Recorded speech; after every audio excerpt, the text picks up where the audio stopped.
And welcome to Breaking Embargo. I'm Peter Barnes. That's James Price. Let's get into it.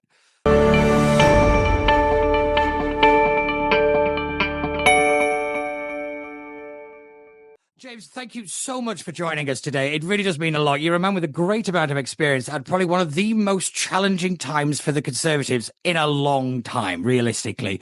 I mean, you know, you were there with the fall of Boris, the catastrophe, I think, that was Liz Truss, and just watching the party disintegrate around you whilst trying to keep the lights on must have been not only kind of fascinating because obviously you're a guy of history, but, you know, just as a Politico nerd, you must have been like, this is amazing, but also what is happening? Well, thanks for having me on. However painful it is to have to reminisce on this particular nadir in our history. It should be noted that before I joined those governments you talked about, I was a young girl team, and people watching can see the effect that it has had. All of us look terrible. All of us in politics start off so fresh-faced, and about 6-7 months in, we look about 50.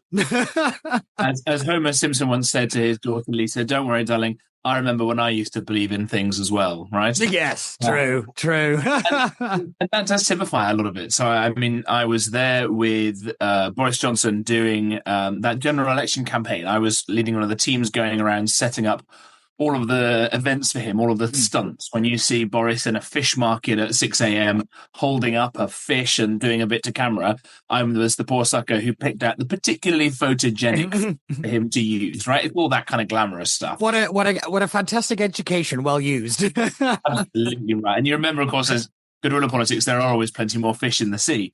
But I remember, therefore, that feeling of optimism with that massive 80-seat majority. I remember how great that felt, how exciting it was that Brexit finally would be apparently something we'd never have to worry about again. And there was that Boris tweet, wasn't there? 2020, it's going to be a great year for Britain. Don't worry about that story we hear about something in some wet market or lab coming out of China. And so I remember all the fresh-faced excitement of all of it, and then how all of those things fell apart. And of course, the best way to make God laugh is to tell him your plans. And that's what happened through multiple different Conservative premierships, alas. Yeah, I have to admit I was always skeptical of Boris to be party leader. I was never a big Boris fan. I remember at the time of the actual election, I was very much like persona non grata with many people because I was like, Boris will be. I said terrible. I don't think he was all terrible looking at what he was, but at the time I was like, this is the worst decision we could make. But the one thing I will say, and I did get right, Boris was the maker of his own downfall. You know, there were lots of external factors, but for me, I do believe that he brought himself down with how he handled a lot of the issues. And I do think that Partygate was the main reason we lost the last general election. I really do believe that, because for me, it was trust. The Conservative Party lost all trust on anything because once they were telling people to do one thing, they were doing the other. And we both know the biggest killer in British politics is hypocrisy. And for me, I still go back to that point that the first reporting of Partygate, the question changed from will Boris win another term to how big of a majority is Keir Starmer going to get?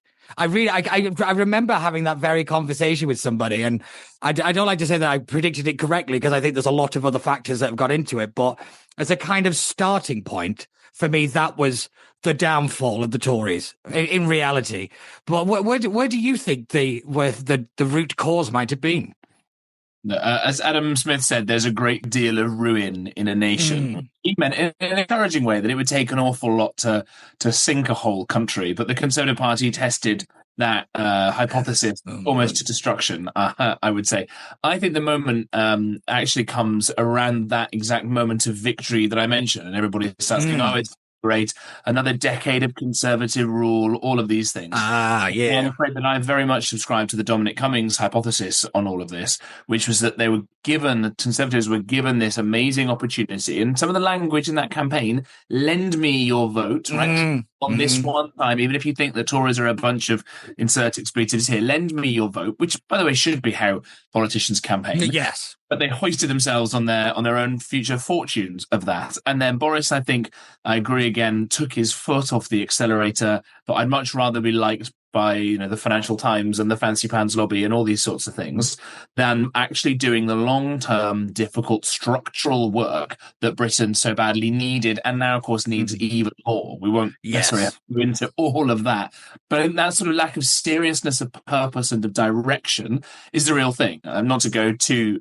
historical about it, but Tacitus would always say that the fall of the Roman Republic came about when it lost its great rival in Carthage, because then it had no real rival to have to compete against. And with all of his enemies seemingly destroyed, Boris kind of thought, it's all fine, don't worry, I'm going to worry about this anymore. It's all going to be okay. Politics is easy, and I think that was a real fatal moment, especially when that comes careering into reality of COVID, which made us all lose our collective minds. Partygate was part of the amount of money that the state spent. I think vastly disproportionate to how much it probably should have spent was another part of it. Look at educational outcomes and things like that, right? Locking kids away. It's something I know well because I served in the Department for Education. Nobody gave a monkeys about the long-term impacts of locking children away, of making young children wear masks in primary school settings, even sat down in classrooms at various points. All of these horrendous interventions that only a few of us tried inside government to push against have stored up all kinds of consequences that people weren't really told to expect. And therefore, when you get into that summer of 2022 and things haven't got that much better yet, and this Ukraine stuff has kicked off as well and all the rest of it, then you start to see a build-up of these pressures, and you start seeing a party with no real sense of direction of how you get yourself out of this. And I think that lack of a route out was what the poor, I would say, Conservative MPs, or often newly elected at that point, were thinking about, and they got more sucked into what the lobby wanted to talk about than, again, those direct structural issues. I think that's at the heart. Yeah, I couldn't agree more. I think you're absolutely bang on with all of that. And I always say that it was actually in the Cameron era that CCHQ, the Conservative Campaign Headquarters, forgot how to campaign. Because they were given some rather weak opposition under Ed Miliband and Jeremy Corbyn. They, like you said, they thought, this is quite easy, this thing. But actually, as you said, I think a lot of us underestimated Starmer, and as a kind of, as an operator, I think he's actually been pretty good as a private, in that sense. His sense of being able to control his own future and his own narrative is actually not that bad. But I think, a lot of Conservatives got Starmer wrong and then just underestimated, say, they're not going to elect the boring lawyer, are they? And then actually, I think, if you go into the Rishi years, the problem that he had is he had nothing to sell. The Conservatives hadn't really put the fingers on anything and said, we made that better. And I have always thought that campaigns are about, you've got to be able to sell yourself. And if you've not got the track record of at least one or two big shiny things, the public will kind of move on and go, well, what did you actually do for us? And if you've got a stack of scandal and a stack of things like the Ukraine crisis, and you've got all this other stuff kind of brewing and everything else. Of course, the Rishi was kind of done for the minute that he took the job. I never really understood why he gunned so ho for it. I personally would have waited. He would have been that bad of a prime minister, but I do think that the Conservative Party has a lot of inward-looking moments to have, and I don't think they're going to have them. I mean, I don't know about you, but for as long as I've been a Tory, if I hear one more person complain about CCHQ, I mean, it's just part of the course these days, isn't it? You get your little membership card and you complain about CCHQ, and then you trundle off to Birmingham or Manchester once a year. That seems to be membership of the Tory Party. But I'm going to say, being a kind of the guy in the room, where do you think the institution of the party? I know you said the MPs went too far down the lobby, but the institution itself seems to always be on rocky ground. Why is that? Given its history and its supposed expertise, it should be leading a lot better. Yeah, gosh, there's a lot in there. I mean, firstly, on CCHQ, and I was in central office as a team leader in 2014 and 15 on that election campaign when we came out with that long-term economic plan slogan. And that worked really well because, we got to say, look, the deficit, the debt, this is really important. Economic credibility is really important. This is the most important thing. Yeah, okay, we'll give you a referendum. And no one really thought that would kind of quite come out. And there was a fairly relentless focus on the Lib Dems, and we could blame all of the bad things on them. That was a pretty good strategy, actually, really, especially given I don't think Cameron Osborne would have been able to appeal to red wallers in the same way that somehow Boris was able to with Brexit and all the rest. But that was quite a good strategy on that. But to go deeper into it, to answer both about CCHQ And I think that the party in general, whether that's the parliamentary party or anybody else, and this idea that you've got to campaign on things, you've got to know what you believe in the first place. And that, I think, is the big thing that's really, really been lost. So, by way of anecdote, one of those UKIP defection campaign days in 2014, I think it was the Rochester and Strood by-election, Mark Reckless won that campaign day. It's 11 years ago now, goodness me. And I was talking to somebody who'd been selected as a candidate in Bristol for the forthcoming election, not in a winnable seat at that point. And I said, "Oh, great, you get to do your famous address to the electors like Burke did." They said, "What?" Like Burke's address. What? Like Edmund Burke's address to the electors of Bristol. The whole point about being a representative, not just a delegate, and you owe your constituents your whole views on the matter. And this all just completely passes by. This Burke guy, is he here? Is he somewhere in the party? Right? This was the level of lack of knowledge. This person went on to be elected, by the way, 5 years later, and then lost their seat again. I won't name who it is. No. But that was the level of understanding and knowledge and education that people who are getting elected as Conservative members of Parliament have about Conservative philosophy and ideology in our history. They don't know who Edmund Burke is. If they don't know who Edmund Burke is, how are they expected, frankly, to understand how legislation works? How are they expected to set a grand vision for the nation? How are they expected to deal with the first big war on our continent, or on a massive pandemic, or any ability to hold, huge bits of government to account, or run departments, or any of the rest of it? I think that's a really big problem. Whilst in 2010, we did actually have some efforts towards electing high-quality people as well as less high-quality ones. Now, I won't speak ill of people. I'll use my old boss in government as an example, Nadeem Zahawi. Not only did he have a great backstory, founded a company that's now a unicorn. It's got a market cap at one point of something like $1.3 billion, something like that. He ran that for 10 years, huge amounts of experience, which came in really handy when he did the vaccine rollout and things. Yes, yeah. He's never got the credit. Never got the credit, in my opinion, for that. Nadeem Zahawi was a step ahead of everybody on that issue, and I have to admit, I am a fan of his. I do think the party misses his, like you said, hands-on skill and experience. I think you're right there. Sorry to cut you off. I'm like, I always have to say that when he comes up into conversation. Well, I'll when he watches this, he'll be pleased to hear it. But he's, probably by his own admission, someone that sits and reads all these books in the background all day long. But he had an innate sense of conservatism. And it was always nice when we were working on speeches or something where he would come up with an idea. And I go, actually, I think what you're doing is quoting Roger Scruton's book on blah, blah, blah, blah, blah. And you go, oh, yeah, that sounds about right. Cool, nice. Right? But he got it from his experiences of the real world. You need people like him. You need people like Jesse Norman, who's written some of those books back there. And you do need a mix of other skills and experience. And you need them all to have a broad sense of where the country is going, where you want it to go, an understanding of our institutions, understanding of our ideology. Remember what Mrs. T did, one of those policy planning meetings. She slapped down Friedrich von Hayek's The Constitution of Liberty and said, this is what we believe. Right? And you don't have that in today's Conservative Party. You don't have it in the parliamentary parties of the last few parliaments.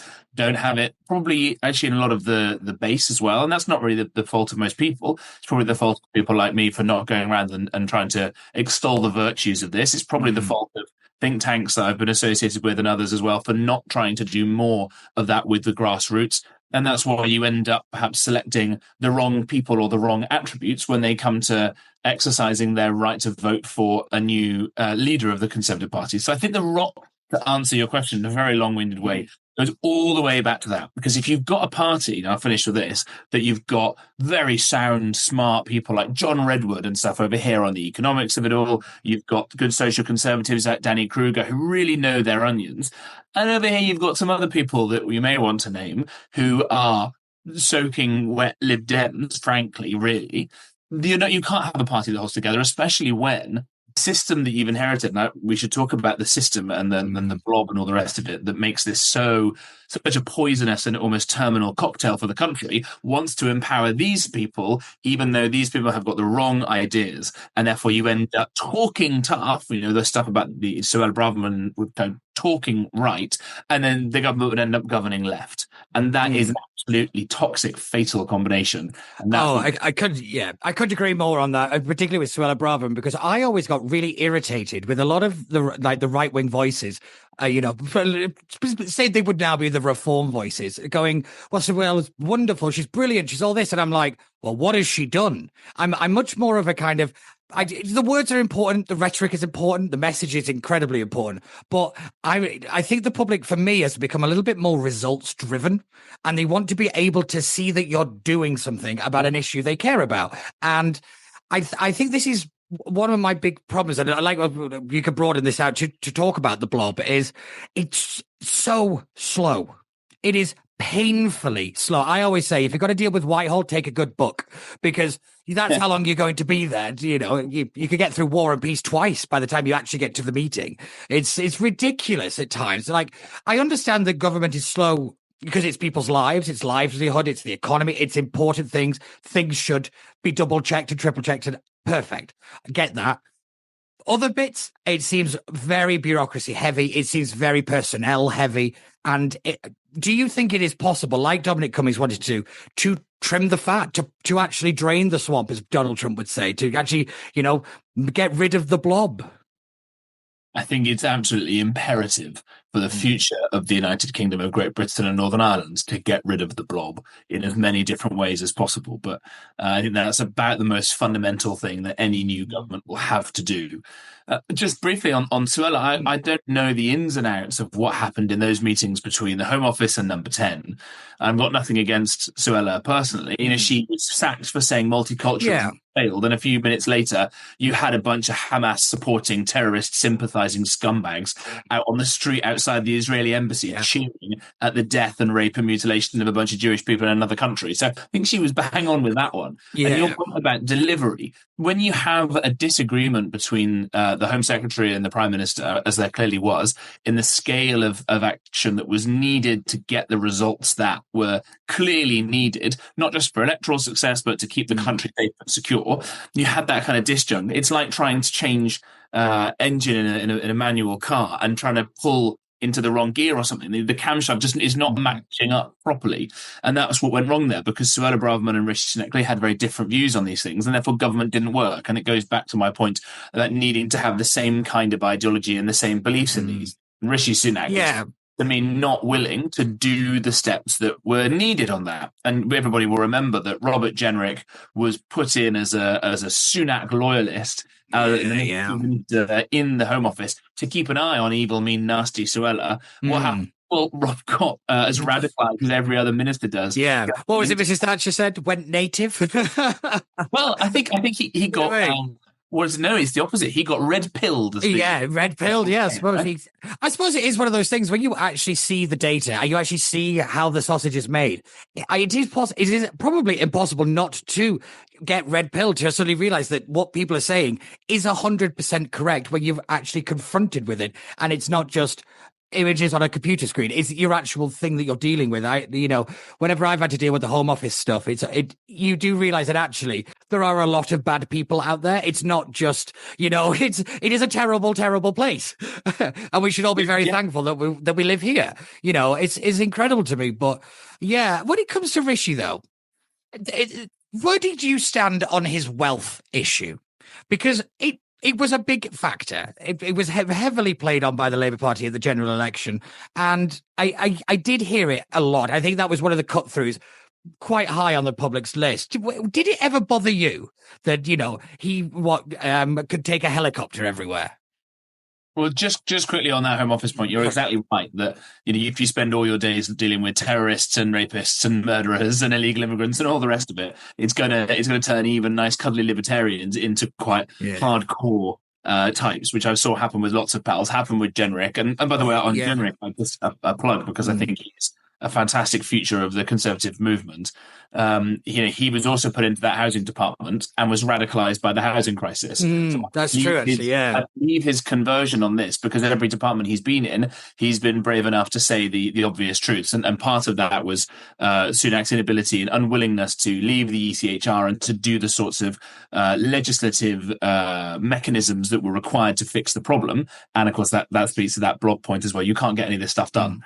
On the wealth stuff, I don't think it particularly matters. People didn't really care that David Cameron was posh and went to a posh school. They definitely didn't care that Boris was posh and went to a posh school. Yeah. care about risk. I think most people kind of assume that all politicians are super rich and that they're in it to enrich themselves, which they're absolutely no, they're definitely not. It's probably the only country in the world where you go into politics and come out much, much poorer.